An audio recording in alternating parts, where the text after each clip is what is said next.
ശ്രീനിവാസനെ കുറിച്ച് നമ്മൾ പറയുമ്പോൾ അദ്ദേഹം ഇതൊക്കെ എവിടെ നിന്ന് ആർജിച്ചു എന്നുള്ളതാണ് ഏറ്റവും വലിയ അത്ഭുതം. പുറത്തുനിന്ന് നോക്കുന്നവർക്ക് ശ്രീനിവാസൻ്റെ സിനിമയിലെ കഥാപാത്രങ്ങളും ശ്രീനിവാസൻ്റെ സംഭാഷണങ്ങളും അറിയുള്ളൂ. പക്ഷേ ഒരു മനുഷ്യനെന്നുള്ള രീതിയിൽ ശ്രീനിവാസനെ ഞാൻ അടുത്തറിഞ്ഞിട്ടുള്ളത് കൊണ്ട് തന്നെ പറയുന്നത്, അദ്ദേഹം നമ്മൾ കാണാത്ത കാഴ്ചകളിലൂടെ ജീവിതത്തെയും സമൂഹത്തെയും നോക്കി കാണുന്ന ഒരാളാണ്. എനിക്ക് തന്നെ അത്ഭുതം തോന്നിയിട്ടുണ്ട്. പലപ്പോഴും ഞങ്ങൾ ഒരുമിച്ച് സഞ്ചരിക്കുമ്പോഴോ ഒരുമിച്ച് ഇടപഴകുന്ന സമയത്തൊക്കെ തന്നെ എൻ്റെ ശ്രദ്ധയിൽപ്പെടാത്ത ചില മനുഷ്യരെ, അവരുടെ ജീവിതത്തിലെ ചില മുഹൂർത്തങ്ങളൊക്കെ ശ്രീനിവാസൻ കണ്ടെത്തുകയും അത് എന്നോട് ചോദിക്കുകയും ചെയ്യാറുണ്ട്. കമൽ ശ്രദ്ധിച്ചിരുന്നു, അങ്ങനെ ഉണ്ടായിരുന്നു, നമ്മളിപ്പോൾ ശ്രദ്ധിച്ചിട്ടുണ്ടാവില്ല. അപ്പോൾ അത്ര സൂക്ഷ്മമായ രീതിയിൽ മനുഷ്യനെ നിരീക്ഷിക്കാനുള്ളൊരു വലിയ പാഠം അദ്ദേഹത്തിനുണ്ടായിരുന്നു.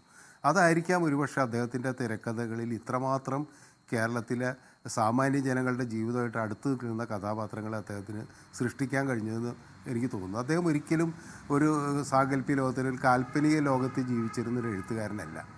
അപ്പോൾ ഞാൻ പലപ്പോഴും നേരെ തിരിച്ചാണ്. അപ്പോൾ അതുകൊണ്ട് തന്നെ ഞങ്ങൾ തമ്മിൽ സംസാരിക്കുമ്പോഴെപ്പോഴും എന്നോടൊരു വിമർശനമായിട്ട് പറയുന്നത്, കമൽ ഈ സമൂഹത്തിൻ്റെ നടുവിൽ നിൽക്കുമ്പോഴും ഒരു കാൽപ്പനികമായ ലോകത്ത് നിൽക്കുന്ന അല്ലെങ്കിൽ ചിന്തിക്കുന്ന ഒരാളാണ്. പക്ഷേ ശ്രീനിവാസൻ നേരെ തിരിച്ചാണെന്ന് അദ്ദേഹം തന്നെ പറയുമായിരുന്നു.